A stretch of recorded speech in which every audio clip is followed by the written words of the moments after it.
Pour la première question, x est une variable aléatoire de densité petit f et on doit calculer la probabilité que x soit compris entre 1 et 3, c'est-à-dire qu'il nous faut calculer l'intégrale entre 1 et 3 d'exponentielle de moins x dx.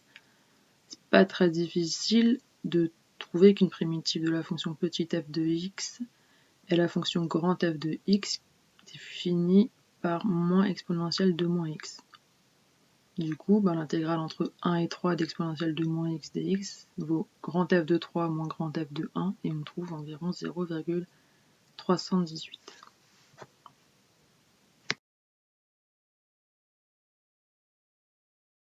Pour la deuxième question, on nous donne une fonction petit f et on veut déterminer à quelles conditions cette fonction petit f est une densité de probabilité. F est continue, elle sera positive si k est strictement supérieur à 0 et il faut encore déterminer k tel que l'intégrale entre 1 et 5 de f de x dx fasse 1. Pour ça, il n'y a aucune difficulté, il faut juste utiliser qu'une primitive de 1 sur x carré et moins 1 sur x. On trouve donc 4 cinquièmes de k qui doit valoir 1 et k qui doit valoir 1,25. Troisième question, on a une densité de probabilité, on peut calculer l'espérance. L'espérance, par définition, c'est l'intégrale entre 0 et 3 de x f de x dx. Donc ici, ça va être l'intégrale entre 0 et 3 de 1 neuvième de x au cube dx. Une primitive de 1 neuvième de x au cube dx, c'est 1 neuvième fois 1 quart de x puissance 4, c'est-à-dire 1 36e de x puissance 4.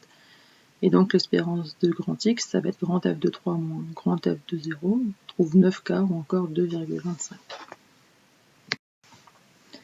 Quatrième question, on a une variable aléatoire grand M qui suit une voie uniforme sur l'intervalle 850x.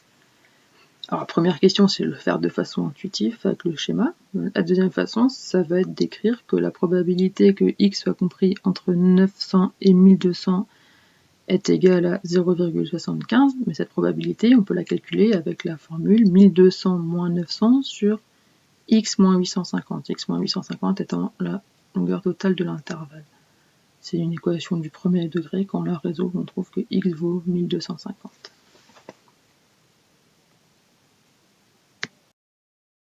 Cinquième question, c'est aussi une loi uniforme. Donc on prend au hasard un nombre entre moins 1 et 3, l'intervalle moins 1, 3, il a une longueur de 4. Si on veut que le nombre choisi soit solution de l'inéquation x carré moins 4 strictement inférieur à 0, il faut que le nombre soit en plus compris dans l'intervalle moins 2, 2. Ça veut dire qu'il doit être compris dans l'intervalle moins 1, 2. L'intervalle moins 1, 2, il a une longueur égale à 3.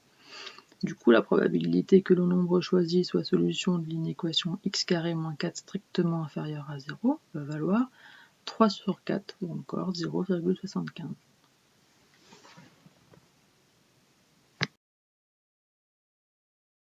Dernière question, là encore, Caroline a dit qu'elle passerait voir Julien à un moment quelconque, donc on a le nouveau loi uniforme. Caroline va passer entre 18h30 et 20h45, ce qui nous donne un laps de temps de 135 minutes.